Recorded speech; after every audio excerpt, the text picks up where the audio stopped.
काहुन को सुख दुख कर दाता, निज कृत कर्म भोग सब भ्राता। कर्म प्रधान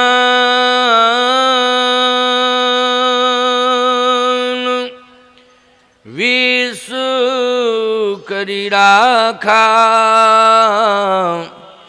जो जस करय सो तस फल चाखा। कर्म प्रधान विश्व करि राखा, जो जस करय सो तस फल चाखा। करे जो कर्म पाव फल सोई,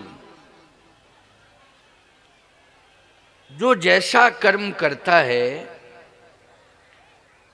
उसे वैसा ही फल प्राप्त होता है।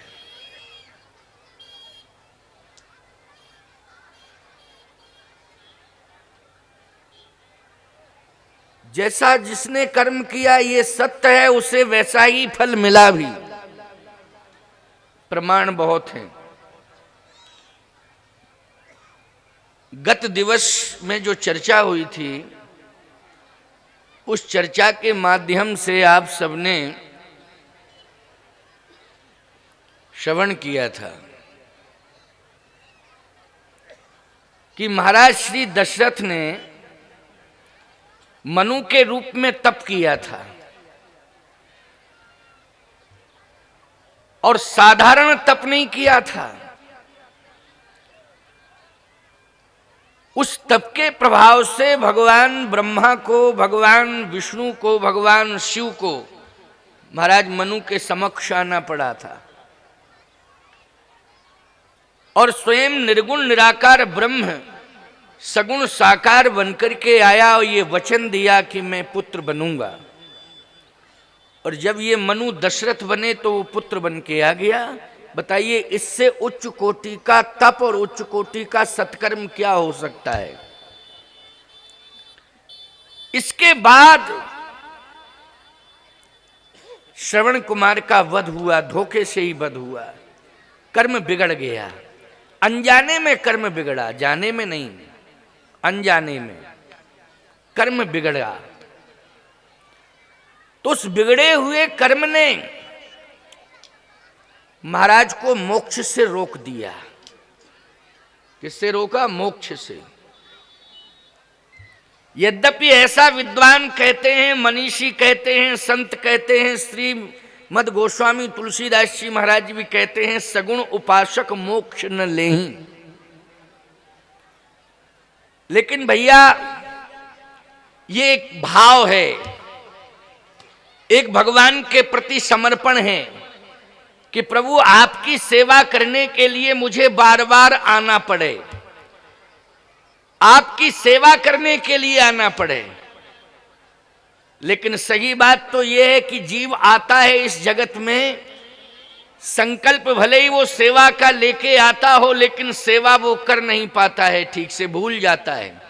जगत में आते ही वो सेवा भूल जाता है और फिर वो अपने मनमुखी विचारधारा से, वो गुरुमुखी विचारधारा से दूर हो जाता है। मनमुखी विचारधारा से वो अपने जीवन को संचालित करता है। क्यों भाई, ये बात सत्य है कि नहीं? मनमुखी विचारधारा से वो अपने जीवन को संचालित करता है, शास्त्र विरुद्ध कार्य करने लगता है, समाज में तमाम प्रकार की भ्रांतियां पैदा कर देता है, समाज में तमाम प्रकार की अशांतियों का साम्राज्य स्थापित कर देता है। अब बोलो भाई, ऐसी कंडीशन में क्या कोई बार बार आना चाहेगा? वो तो यही कहेगा कि हम आवागमन के बंधन से मुक्त हो जाएं। लेकिन वो ऐसा होता ही नहीं है। कर्म उसको आने के लिए विवश कर देता है। इस धरती पर कर्म आने के लिए विवश कर देता है। तो मैं तो यही कहूंगा कि एक तो जीव कर्मों का फल भोगने के लिए आता है जगत में, उसे परमात्मा भेज देता है। किसके लिए भेजता है? कर्मों का फल भोगने के लिए। जैसे 84 लाख योनियां हैं, तो 84 लाख योनियों में से आप जिस योनि में जा रहे हैं कर्मानुसार, वो व्यवस्था परमात्मा ही तो कर रहा है। कौन भेज रहा है? जल्दी बोलो। परमात्मा भेज रहा है। जैसे आपने कोई गलत काम किया तो आपके खिलाफ FIR हुई, एक धारा बनी अपराध की, फिर आप अदालत में पहुंचे, जज ने आपको सजा सुना दी, तो जज यही तो कहेगा जेल भेज दो इनको। क्यों? तो जेल के अंदर वो सजा भोगेगा, सजा काटेगा। तो सीधी सी बात यह है कि जो धारा बन रही है अपराध की, उस अपराध की धारा के मुताबिक ही उसे जेल मिलेगी। वो कितने वर्ष की सजा मिल रही है ये धारा पर डिपेंड करता है। क्यों भाई? अपराध की जो धारा है उस पर डिपेंड करता है कि कितने वर्ष तक इसको जेल के अंदर रहना पड़ेगा। आजीवन कारावास, कभी कभी तो ऐसी कंडीशन हो जाती है कि सजाए मौत, फांसी की सजा। सीधी सी बात बोलो भाई, ये भी कंडीशन आती है, सजा सुना दी जाती, मौत की सजा। सावधान। लेकिन परमात्मा महात्माओं को भी भेजता है इस जगत में। तो कंडीशन ये है, क्या हम लोगों को मोक्ष नहीं मिला? आज हम प्रवचन दे रहे हैं आपको, इसलिए सुना रहे हैं ये प्रवचन कि आपका कल्याण हो, आपको मोक्ष मिले, आपके परिवार में शांति आ जावे, भगवान की कृपा आप पर होवे, भगवान स्वयं आपको मिले। बोलो, इसके लिए ही ना प्रवचन सुना रहे हैं यहां बैठे बैठे। लेकिन हमें ही भगवान ना मिले, हमें ही मोक्ष ना मिले, हम ही इस जगत में आकर के भ्रमित हो जाएं, तो इसका ये अर्थ है कि हमने इस जगत में आकर के महात्मा का भेष लिया है। केवल वो बनाया है भेष।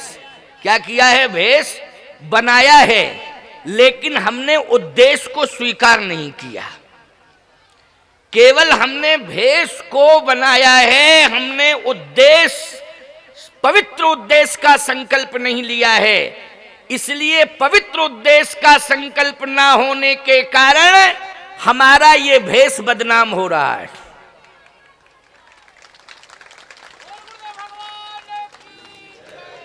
पवित्र उद्देश्य अगर हमारे साथ रहेगा तो हमारे भेष की रक्षा हर पल हर क्षण होती रहेगी। भगवान स्वयं जो है रक्षा करेगा।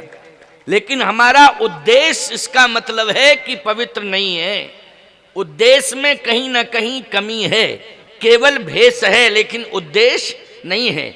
और याद रखना, अगर ऐसे संत तुम्हें मिल जाएं कहीं धरती पर भगवान की कृपा से कि जिनका भेष भी संत का है, भेष में भी संतत्व है और उद्देश्य में भी संतत्व है, ऐसे संत बनते नहीं हैं। भगवान ही उन्हें भेज देता है संत बना के कि जाओ मेरा कार्य करो, मेरा कार्य करो। भटकते हुए जीवात्माओं को सुंदर दिव्य सत्य सदमार्ग पर लाओ और उनको मोक्ष के लिए, उनके कल्याण के लिए, उनके मंगल के लिए ऐसे प्रेरक प्रसंग शास्त्र परंपरा के सुनाओ जिससे उनकी भटकती हुई जिंदगी